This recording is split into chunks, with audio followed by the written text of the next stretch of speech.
Welcome to the Old Soul, New Soul Astrology Podcast. Thomas Miller along with Robert Glasscock. We had a listener question that I thought was a really good question because, Robert, a couple of episodes back, it was in one of the Saturn in Pisces episodes that you mentioned that something was across the line of sign.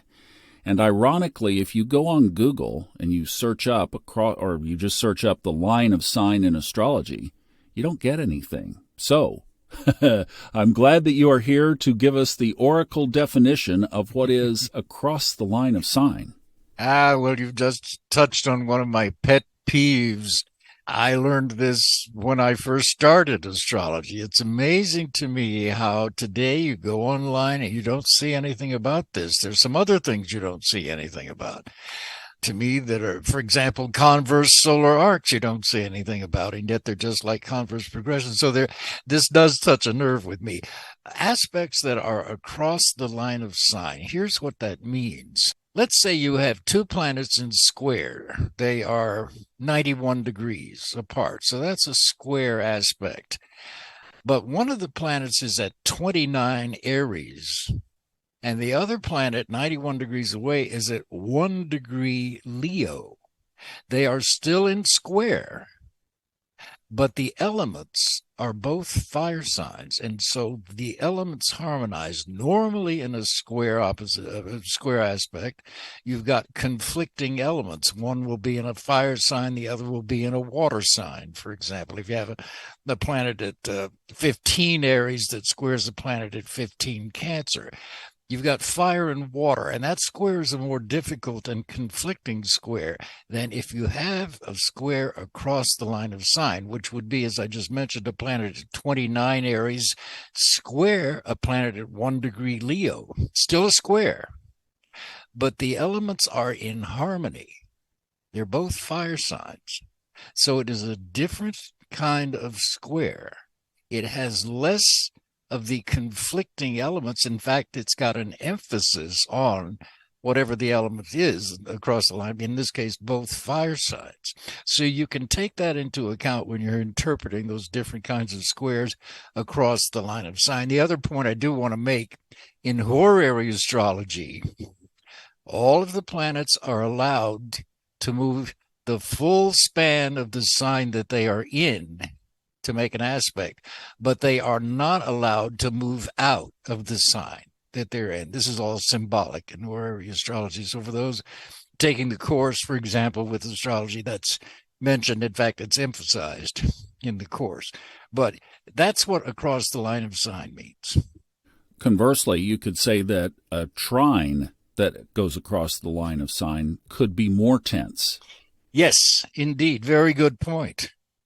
Because there you're going to draw in conflict. If you have a planet at 29 Aries and another planet at, say, 1 degree Virgo, still in trine, but the elements are fire and earth. So it's a more conflicted trine. You're exactly right. And then the thing that I'm just interesting that it's not more common. You would think you'd see this a lot. I guess one of the reasons statistically that you don't is because you've basically got 30 degrees in a sign. So most aspects will be the typical aspects, and it's only when one of the planets is very near the end of a sign and the other planet is very near the beginning of another sign that you're going to get this across the line of sign. So maybe statistically that's the reason you don't see it that often. I guess I was thinking let's say you have a 10-degree orb on whatever it is that you're looking at. So it gives you 50-50 shot of it being 5 degrees back in the what you would say traditional square incompatible sign versus 5 degrees of the compatible, and, chances would be 50-50. Of course, you're using a 10-degree orb, and I rarely do that. I know, that's a little wide. Sometimes you do. Yeah. Now, for example, with a quincunx or an inconjunct aspect of 150 degrees, I'm pretty stiff on that. I really will only give 2.5 degrees, period.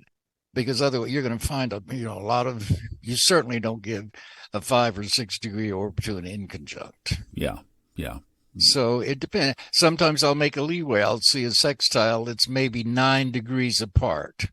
And especially in a chart where, say, that planet doesn't make any other aspects, I'll count that. So I'll count the old Ptolemaic aspects. I'll give them a little more leeway, but I rarely go to 10-degree orbs I think myself. you also have to see how it shows up in somebody's life, too, right? Absolutely. Because maybe that wider orb makes sense all of a sudden.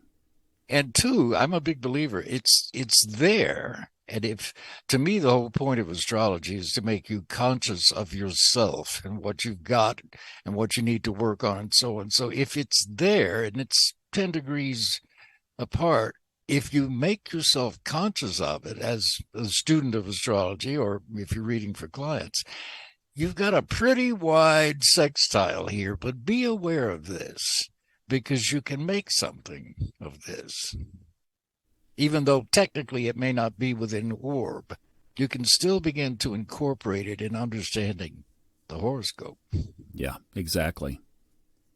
And by the way, Thomas, I would love to take a second here to thank all of the listeners who've contacted me for readings, because unlike maybe clients who are not familiar with these podcasts, I've found that readings that I give for the listeners of our podcast are almost invariably deeper, richer, more rewarding for both of us than the run-of-the-mill readings, because I think the listeners of these podcasts are simply better astrologers. They're more familiar with it, and you can go a little bit deeper and get a lot more out of a reading. So I just wanted to thank everybody for requesting readings from me, because I get a lot out of them, and I think they do too.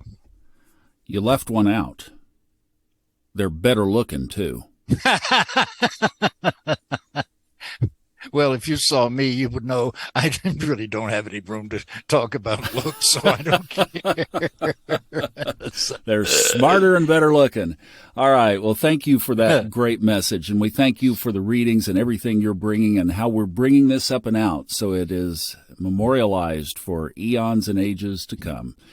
And if you would like to do what he just said, book a reading with Robert, the show notes are the place to go for that. You can find the direct link there. He is in the process of redesigning his website, but it's not quite out yet as we're recording this, but it will be soon. And you can find all the other stuff that we have going on with the podcast there as well. Thank you so much for listening. Robert, thank you for who you are in the world of astrology and just in the world in general. A wealth of knowledge. And we'll see you next time on the Old Soul, New Soul Astrology Podcast with Robert Glasscock.